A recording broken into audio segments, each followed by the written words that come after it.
Our talk this morning, actually the theme is push past the limits.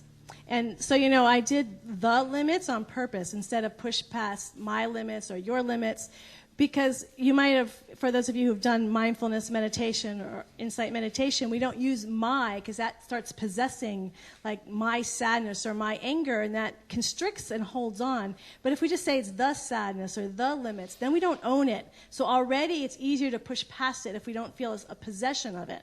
So it's push past the limits. And last week our topic was be a revolutionary. And one of the things we want to be clear about when we're revolving, when we're trying to change, is to where are we going? Where are we changing into? So last week I was talking about I've always been inspired by on earth as it is in heaven. And what does it mean to be heaven? And have that as a vision. What would it be like to individually and collectively to consciously move to become more like heaven? And so this week we're going to be talking about the law. That sounds so ominous. So really what we're going to be doing, to come over here for a visual aid, we're going to be talking about this chart that Teresa painted so beautifully last year. This is a symbol that we use in Centers for Spiritual Living, and why I love it is all religions are a path to awakening. They're an exterior path, and that exterior path takes you more and more inward, and we become mystics. What we discover is the mystical aspect of all the various world's religions start saying the same thing, start having the same understanding, no matter what religion it is. And this actually symbolizes that mystical understanding that's at the heart of all the world's religions. So we're going to start with this law part is in the middle. Next week for Father's Day, we're going to do the top part. The next week we'll do the bottom part, and then we'll do the whole circle the fifth Sunday. So exciting. So thank you, Teresa, for visual aids. So years ago, I was at Agape, and I was working with a spiritual counselor. I just started working with her, and her first question to me is, who are you really, and what do you really want? And so I started being with that question, who am I really? And I took it, and I was using it as a mantra all day long. Who am I really? Who am I really? All throughout the day, and I wasn't trying to answer it conceptually. I'm Harriet Hawkins, I was born, blah, blah, blah. I wasn't trying to answer it spiritually. I'm a spiritual being having a human experience. All the ways that we have. I was looking for a direct answer, direct revelation to that answer, to that question. So I just stayed in the question, who am I really? Who am I really? And it was one of those moments you just remember. I was walking down the hallway at Agape, and suddenly I was outside of my body, and the answer came, who you are as habit patterns. And then I was back in my body. Now, I have to tell you, that was probably one of the most disappointing revelations ever. I mean, come on, we're beautiful, unique emanations of God, love, harmony, beauty. I wanted something magnificent. Your habit patterns, I'm like, come on. I stopped asking the question after that. But over time, and after I got through a lot of my resistance to that answer, I've actually discovered how brilliant and beautiful it is. Because this is actually how this entire universe works, is that all that we are, all that you are sitting in this room right now, is habit patterns. So, and how that comes about is through this process called the law, which is karmic energy. So I'm going to start with one, what is it? What is this, the law? The law is energy. Is often the way people think of as God, just energy flowing in through and as all creation. It doesn't come and go. It's always there. It's here right now. We all know, if we look at scientifically, that all form is actually just motion, energy in motion. So there's nothing really solid about us, about the chairs, about the floor, about the room. It's just this incredible energy that's swirling around. It has no volition on its own. So what Ernest Holmes was saying is it will never reject a new idea. So it's what we have formed is just because we've had these habit patterns of thought, and it can create good habit patterns, it can create negative habit patterns. It's just habit patterns are something we think and feel and experience over and over and over again, and it manifests. So that's what this entire planet is. It's a manifestation of habit patterns of thought, into the energy, and that energy becomes solidified and becomes form. It's also, we can think of it as, in other world's religions, it's the Shakti. It's a very dynamic and creative power. It's prana, it's the chi, it's Holy Spirit in Christianity. So it's in every, you can start seeing it and discovering it in all the various world's religions. And Ernest Holmes just called it the law to go with our Western scientific mind, that just to get that it's impersonal, it does not pick favorites, it has no attachment to anything, it has no resistance to anything. It's like in our human world, the earth, the soil. So that's what it is. Oh, another way to really understand it and get a sense of it, it's our dreams. We actually experience in our dream life at night, every night. When you have your dreams, you're in that energy level. You're in that lawful energy, Shakti energy, and you're creating now. And as you know with your dreams, you're sometimes just processing the day's events in your dreams. Sometimes you're having deep symbolic dreams that you're tapping into the patterns of your own ancestry or the culture, or through all time, you're tapping into the race-conscious mind, the collective unconscious, as Carl Jung would call it. And sometimes in those dreams, you can have a direct experience of the divine within your dreams. So there's a lot happening in the dreams. But what we recognize is within that energy and in that dream life, when we wake up, when we have a lucid dream, within the dream, we can change the dream. We can change the energy of the dream. And this gets us into how it works. So what it is just this pure, so basically we're living in the soil. This whole world is living in the soil. That's the energy that surrounds us. How it works is by having these thoughts, we change the patterns of the soil.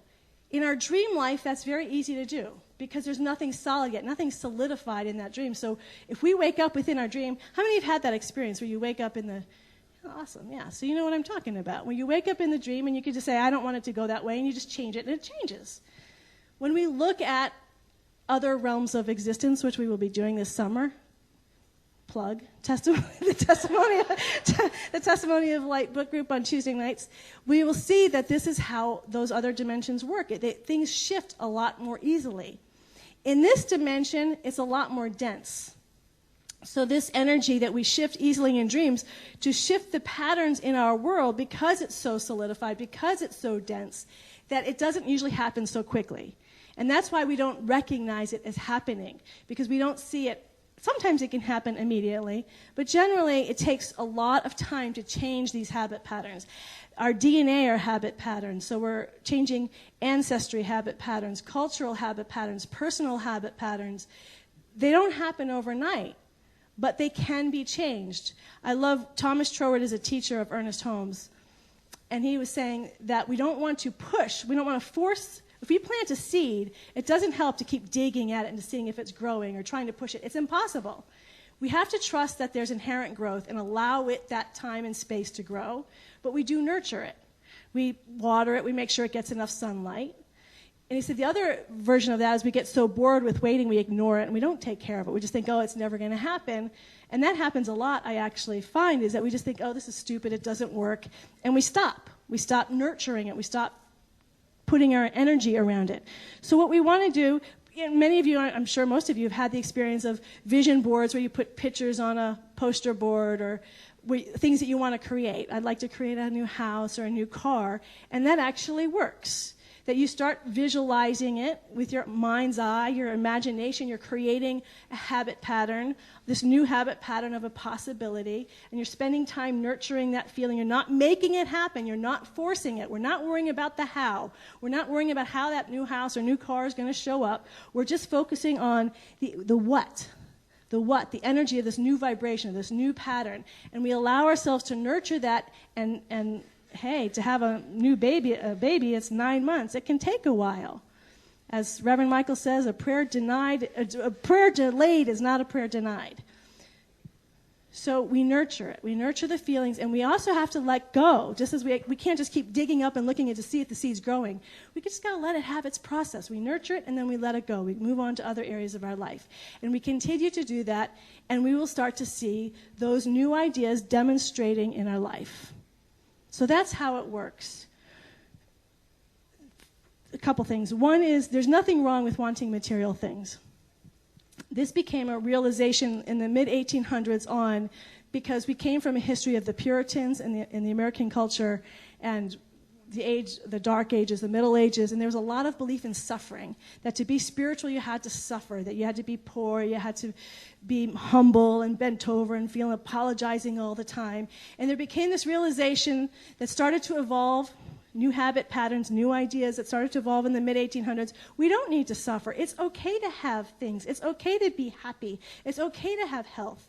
And that's a lot of how this teaching came about to be called a prosperity teaching, and then the criticism that we're too materialistic.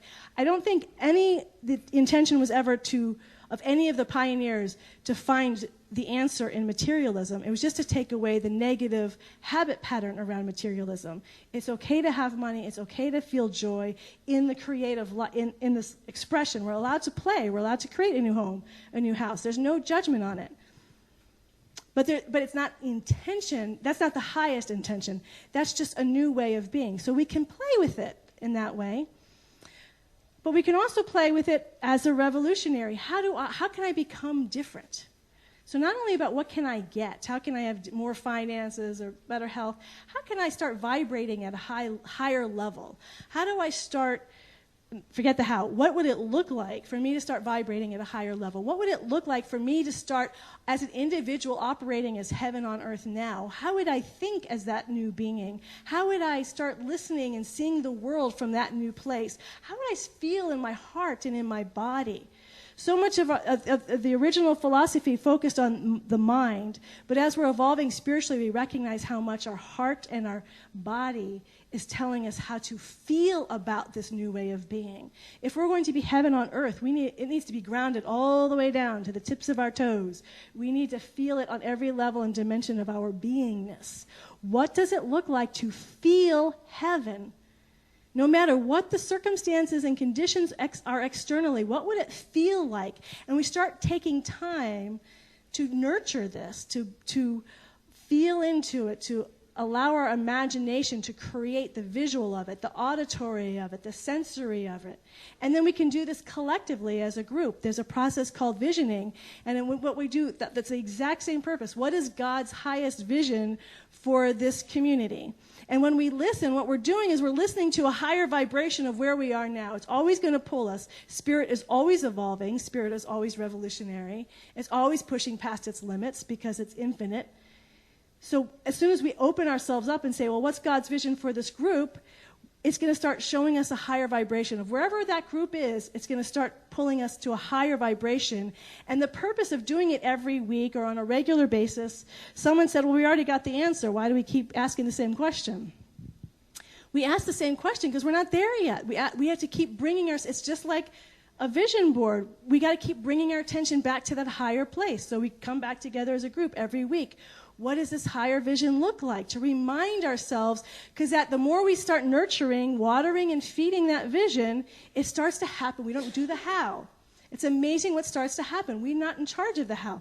The how starts to happen. The law, this law of creativity, this dynamic force of Shakti, starts to respond. Exactly. We put in a petunia, we get a petunia. We start putting in this energy of what it is to be as a group, a higher place of vibration. We just keep being with that feeling, emotion, visual, auditory, on all levels. We start being with that. That law that is always listening to us, that's listening to us right now, is always feeling us, will start responding in kind. It will start bringing about in manifestation form the work that we're doing on the invisible level. It's extraordinarily powerful, it's extraordinarily creative, and it's way fun. And so this is how, so we have what it is, and that's how it works, and what's possible. Anything is possible. Ernest Holmes said, well, we'll talk actually the fullness of what is possible we'll go into next week. But Ernest Holmes said, the only thing that limits us is ourselves. We can have whatever we can accept. So what our life is now, how we are experiencing it externally in relationships, finance, work, internally, how we're experiencing ourselves vibrationally, emotionally, spiritually, intellectually, physically, all of that is a reflection of what we believe now, how we feel now. This is my habit pattern. This is your habit pattern. We all have this habit pattern of identity. We can have more of anything if we believe it's possible. So last week I was talking about that the only block of being heaven on earth is our belief that it's not possible. The only block of our being fully enlightened is our belief that it's not possible. If we can accept that it's an actual possibility to be fully awake and alive, awake as Jesus the Christ, as awake as Buddha, as awake as Krishna, and of course it will look unique as each and every one of us. None of our lives. I liked what Carl Jung says, to be the Christ is not to live a human life like Jesus, it's to access the same vibrational frequency that Jesus was operating from. It will look unique as each and every one of us. So what is possible? We have this law that is always creating. It is happening all the time. I've shared before, I worked in a psychiatric hospital, Dominion Hospital, and a woman came in totally depressed. She had been in the hospital 3 other times. Medication didn't work. Therapy didn't work. She was done. She was on suicide watch. I came in. They asked me to go sit with her. And I went and sat with her. And I was sitting in a chair. She was lying in a bed, and she was just unwilling to move. And saying all that I had heard was, I've tried everything. Nothing works. There's no point. And I sat with her, and I just said, I know. I understand that. I understand what it's like to feel completely hopeless. And as I started talking, because I said, and so the only thing that I know to do is just to surrender, that there's this presence that surrounds us all of the time, that loves us. And as I started talking about this with her, the room suddenly became pure energy. There's just energy flying everywhere. I actually drew a painting of this for one of my projects, so I had that visual always in my head. So there was an outline of my form, of the chair, of me, the outline of her bed, of her, but all it was energy. I saw words sort of flying around, but it was just energy. And I knew when I was done, got up, walked out. 10 or 15 minutes later, she came out, makeup on, smiling. Hey, how you doing? Where's my next therapy group? 15 minutes, a totally different person.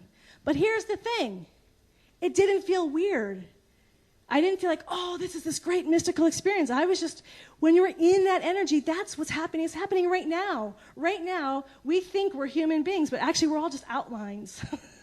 These chairs, this wall, it's all an outline. What's real, what's more real than all of us is this energy that's swirling around right now. It's creative. It's dynamic. It's constantly creating. And the more we open up to this higher vibration, just like in our dreams, we get to start shifting things more easily. So the more we start hanging out in this vibration and cultivating our awareness, as my favorite saying from Reverend Michael, court the invisible till it becomes more real to us than the chairs on which we are sitting. Court the invisible until it becomes more real than the chairs on which we're sitting. Court this wonderful, dynamic, creative energy that is always creating according to our emotional, mental, physical habit patterns. It is creating. It is creating right now. And so what is possible? What do you believe is possible right now? Because what you believe is possible right now is exactly what you're creating. So the invitation this week is to become conscious of that which is always already happening. This is a dynamic and creative universe. It is always creating itself new. The only reason why we have repetition is because there's repetition in our habit patterns. If we are willing, even for a half an hour every day, to just spend time cultivating different habit patterns of thought about any area of our life, external or internal, or both. And we just take a half an hour a day cultivating that in our minds, in our hearts, in our bodies. You can move around, you can dance to it, you can feel it, whatever gets that conviction, the fire in the belly, the conviction of that this is a possibility and it's real. And just half an hour a day. Just half an hour a day, you just dance and feel this new possibility into the reality. Paint pictures if you're an artist. Play music if you're a musician. Create this on a sensory level, this new being. You do that in half an hour every day, you're going to start seeing it manifest over time. If it's a simple habit pattern, it will shift quickly. If it's a big, deep habit pattern, it may take time. So then the question is, how deeply committed am I? I'm going to say right here, I am fully committed to being enlightened this lifetime. I'm in it for the long haul. So to me, it's something I then commit to every day, doing whatever it takes every day to wake up, to become that fully enlightened being. And I'm not going to worry about the how. I just keep setting the intention. I keep setting the intention, and I'm willing to do this for months. I'm willing to do it for years. I'm willing to do this for the rest of my life until it happens. Damn it. we start to realize where our real values are. Remember my opening, the question of my practitioner was, who are you really and what do you really want? That was the question that followed it. Who are you really and what do you really want? Because what you really want is the thing that you're going to be willing to cultivate every day and recognize that it is happening all the time. So you can ignore this, never think about it again. It doesn't matter. It's still happening. This creative process, that law, that medium, that Shakti energy, that prana energy, it's always happening. All 24 hours a day, 7 days a week. This energy is happening. So the power starts to come is when we become conscious of it, and not just conscious of it, but playing in it. We could work, but I think there's a constrictive energy around work, so my view is let's just play. I look at Julian, he plays, and he returns to the same theme over and over, day after day of his plays. He's in his head, he's imagining all this stuff, and he's playing. It's play. Let's be like children. Let's play with this law. It's not law like serious, but playful. It's energy. In fact, in many of the world's traditions, this is considered the feminine face of God.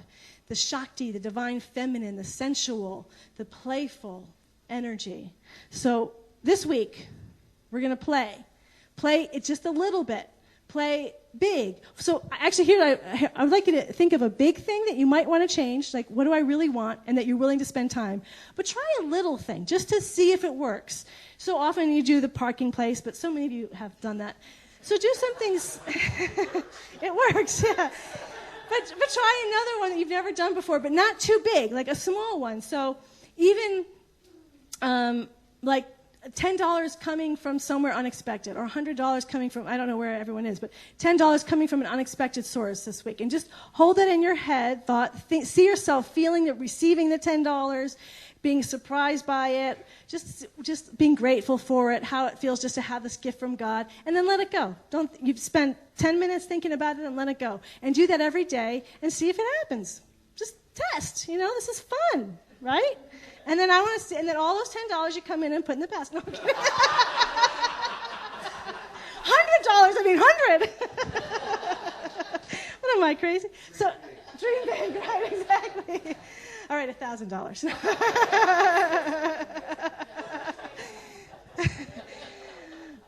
But I was just using money because money is so easy, is so quantifiable. But you can use anything that you want to play with this week. So are you guys going to play? Yeah. Now, last week I asked about being a revolutionary and how that would be. So after service, I want to hear about how that energy of being a revolutionary was for all of you. Hopefully it was as fun for you as it was for me. Looking at the time. So, before we go into prayer, because this is, I just want to ask, I just thought, is there any questions about this? About this law, this creative energy? Does anyone have any questions? Oh, this is just all so brilliant. When I ask that question, what am I really? Yeah. Tend to have kind of it's moving you toward a kind of a confession-like thing, or it sounds like it could, like I'm not really as good as I think I am, or how do you feel about the question? The intention of the question is not psychological, but spiritual. So, you can have all sorts. So even as you're asking that question, who am I really? It's interesting you said, what am I really, too. I think David Hawkins uses, what am I really? Ramana Maharshi uses, who am I really? Different reasons for both. But either way, the intention is to get to the deepest core of who we are. So we may have things that pop in our brain, but we know when we have that mystical, beyond concept answer to it. So it's not just concepts on this or on that, whether that's negative or positive. Those are still in the human field. And they may arise, they may pop up, but we just want to keep with the question until we have that direct mystical experience. So the answer may not sound spiritual at first, like heaven matters, but it really is. Well, yeah, and the way it came wasn't a thought. I was outside of my body. It was definitely bigger than my own thinking mind. And it was definitely bigger than my subconscious mind. It was coming from a transcendent place. And we know when we're in that place. Yeah. I just wanted the transcendent to show me something a little more exciting, but that's the attachment part. All right, so let's pray. You guys ready to pray? Okay, now remember, as we're praying, as you believe, so shall it be done unto you. So even though I'm speaking the words, speak in your own head. You're creating your own reality of who and what you are. So I'm not offended if we're all speaking together. So I might be speaking out loud, but you speak internally. You're creating your reality now. As you believe, so shall it be done unto you, right? And so I just stand here recognizing that though there are many faces and many forms and that we are all unique, that behind all this diversity, there is only one.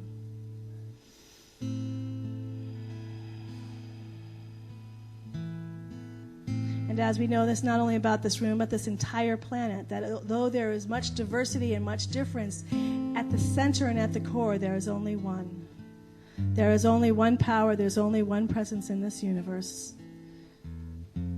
It is infinite oceanic love. It is pure peace that passes all human understanding. It is in, through, and as all creation, and yet beyond all creation. It is beyond all time and space. It is beyond all dimensions. It is beyond all phenomenal experience. It is beyond the beyond. And that infinite and eternal presence is in, through, and as all the cosmos, the billions of stars, the billions and galaxies, all that is.